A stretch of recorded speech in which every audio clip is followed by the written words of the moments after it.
propulsion, you're really working on higher level skills. You're also working on the things that have a higher inherent cost in power and energy, and those are really limited and relatively non-renewable resources, all right? So how we apply them, when we apply them, all right, really makes a difference. Okay, the reason we don't do too much of this too early is that, first of all, you must have your balance, your stability really wired in strongly in order to actually do these things effectively. If you don't have those, it's really hard to do those things. So what are we talking about here? All right, so we're talking about when we apply pressure, that we move ourselves forward, don't move the water around, all right? And that pressure may be from the hand and forearm, it may be from the leg. Right? The leg's pressure does not move us forward. It helps with the power generation by assisting with the weight shift. Okay, and the propulsion is actually produced from how you apply pressure to water with your arms. So as you do that, one of the things you want to spend countless hours thinking about before the race, all right, before you're under pressure, is the fact that what you're pressing on is water, all right? And that water is a bunch of disaggregated molecules, all right? It's really easy to start those molecules moving so that the molecules get stirred up, but you don't really move very far. We need stroke length and we need rate, all right? And to some degree, another trading chip we have is how much pressure we choose to apply. In a race, I'm constantly trying to find the right marriage, the right blend of rate and pressure, all right, for that stage in the race, all right, knowing what's coming forward. And I rely on having done that countless times in repetition swimming in the pool and as well as open water practice, so that literally I don't really have to think very much about it. I have these auto responses that are programmed into my brain, all right, so that when I race, they come out, all right. This is so, the opportunity to use this sort of thinking, this sort of strategic awareness, all right, and finesse in how you apply those resources is so much greater in open water than it is in the pool. In the pool, it really does come down to a lot to fitness, athleticism, inherent power you have, and things like that, all right. I'm not very competitive with the best people in the pool.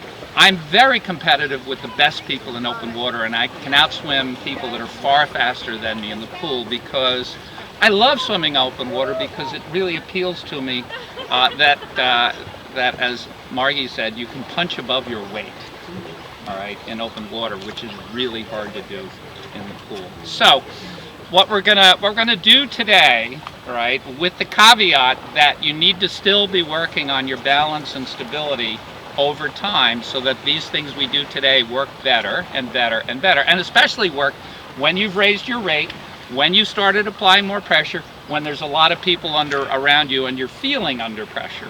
Okay, so that's got, you keep working on that. You never stop. So, all right, so the first part of how you create propulsion with your arm starts with your arm has to be in the right position, all right? And the other two groups, and I haven't swum with you yet, so I haven't had the chance to observe you underwater, but in the other two groups, virtually no one has their arm in the optimal position, all right? I haven't mentioned it to them because they're dealing with other stuff, all right? At some point it will be appropriate to bring that in, but they're dealing with other stuff. Having watched you swim surface the other day, all right, looks like for the most part you're ready to do this, because your form you look stable. You look stable on the surface, right? You look smooth on the surface, right? So what I'll be looking at as we swim is I'll be looking at the extent to which you have an arm position that looks like this. So just visualize a balance ball and drape your arm over it.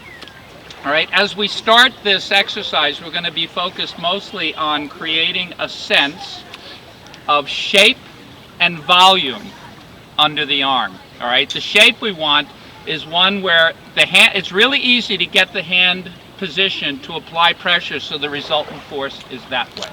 All right, any force you apply in any other direction is wasted, and we can't afford to waste. All right, so The first thing is to have the hand positioned so that when you apply any pressure, the resultant force is going to move you forward. All right. It's unless you are Osama Maluli or Grant Hackett or any of these guys who are, and women, who are world class, all right, and have an ability to almost dislocate the shoulder blade. That what they call the early vertical form, and they promise you that paddles will teach you and so on. That is pure nonsense. All right. What you require is a shoulder blade that practically is able to dislocate. That's one of those talents that allows a person to be a world-class freestyler and get the arm in and do that. Okay? Because if you watch video of someone like Osama bin Maluli from the side underwater, you see his shoulder blade popping out. All right? And practically bursting through the skin. Mine doesn't do that, or it doesn't matter if every single brain cell I have is thinking about doing that. It's just never going to happen. All right, so I make sure that I've got the hand facing back, and I do that by relaxing, not by turning on. Okay, and then I have to use muscles, the posterior of the deltoid primarily, to lift the scapula. All right, and open the axilla. Those are the two actions, and they're pretty subtle actions, all right? And the limiting factor on how much pressure I can apply is not the power I have here. It's the ability of these much smaller and less powerful muscles to hold that position. Because if I maximize the power in the prime movers, all right, these secondary movers are just going to give up, and I end up with something that is sort of sliding the hand back as opposed to holding that position. And by the way, you do have, right, it did see you enough yesterday to see that you do have an inherent ability to do that that's better than most people's. So that's good. It's Pilates. Pardon? It's Pilates, I think. I think you're born with it. I've done Pilates, and I've done yoga, and I've done all kinds of things, and that doesn't happen.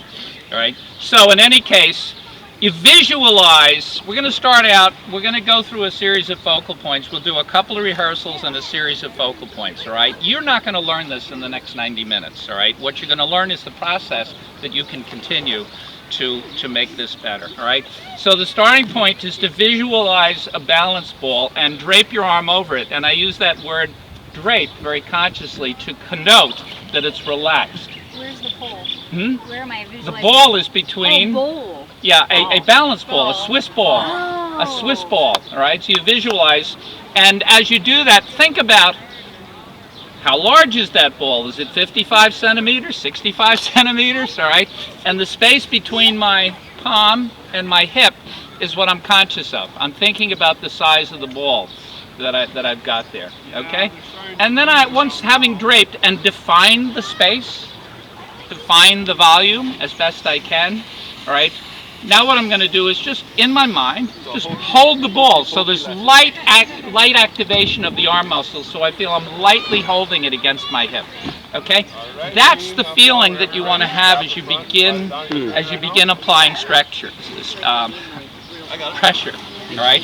As I drop into the water through the male slot, and this is why we teach the male slot early, because it sets you up to do that. All right? I'll mention one more thing I've observed about triathlon. I've watched the end of the Ironman from up here on the pier as people are coming in after swimming their 2.4 miles.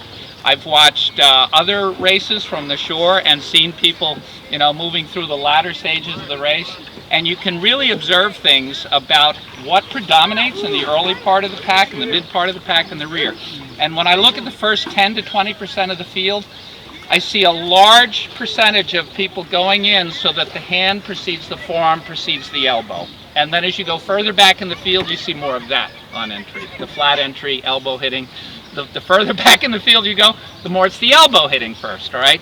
So that male slot entry is really characteristic of success in triathlon swimming and other swimming as well, all right? So we're setting ourselves up for that position with the male slot. So we keep in mind that's really critical at some point in the race to be checking in whether you're going through the male slot, even listening, all right? Because that entry is quieter than this thing, all right? So one of the things you do while racing is be checking in on how much noise you're making, especially when you're in a pack, especially when you're starting to pick it up.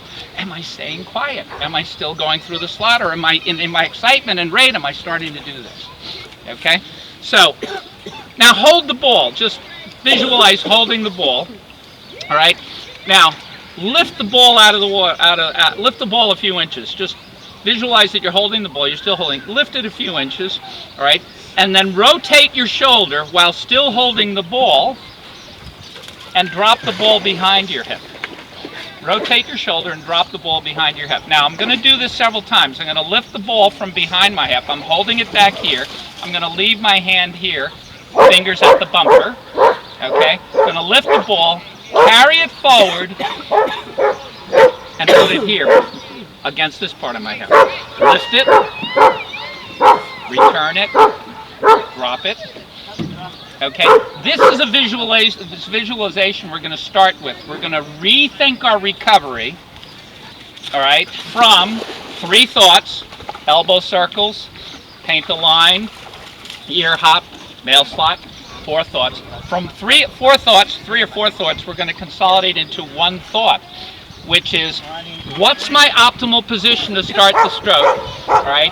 And can I come out of the water already in that position, carry an arm forward without any change in shape, and drop it, all right? So we're simplifying the thought into one awareness. If I watch you swimming, all right, and you go that way with 3 thoughts, a little bit with 1, and the second and the third, and then you get over there, and then you come back with the 1 thought, I should not see anything different. You should experience something that you distinguish as different, all right, once you change from the 3 thoughts to the 1. And this process of being a little bit more demanding of your brain and how to conceptualize on what you're doing is one of the things that wires it in so that when you're under pressure, when you increase rate, and so on, it doesn't break down. Okay, so you have to create a more robust circuit so these things don't break down under difficulty. All right, so once we introduce racing, pressure, and by that I mean this pressure as well as that pressure, all right, and rate, we need this thing to be unbreakable. All right, and one of the tools you use in practice is more thoughts to wire it in. Okay, so we're going to start with some visualization and rehearsal. The rehearsal means standing on one side, all right, with that hand on the bumper, hold the ball against your hip, lift it a bit, carry it backward, drop it in, lift it, carry it forward, drop it in, all right? So we'll do that a bit with the right arm, and then swim over, just checking whether we feel the same sensation as we go across, all right? Then we'll do the same thing up with the left and swim back, checking whether we're doing the same thing, okay? That will be the first step. The second step will be, having dropped it in, we will visually verify the position, all right? We won't do this first because all our focus is on something that's happening over here, all right? Then after we've had a little bit of time to familiarize ourselves with that thought and the sensations that accompany it, then what you're going to do is visually verify that the position you have entered into is the one you want, the water holding position. I call this the armful of water position because it's the optimal position for trapping water behind hand and form. All right, step 2 will be to visually verify and see that it's still for at least a nanosecond after you drop it in. All right, and this idea of it being still is a hypercritical one. All right, the men's 4x100 relay in Beijing, where Jason Lezak went by Alan Bernard from France, incredibly. They had for a while on NBCOlympics.com. They had underwater video of that race. And in studying it, if you had the opportunity, this is what you would see. All right, Lezak, despite swimming, I don't know what the rate was, but it was exceptionally fast rate swimming. All right, his hand dropped in, and there was a nanosecond where it was still after he dropped in before he began pulling. And Bernard, in contrast, slammed his hand, and then it just kept going forward, going back.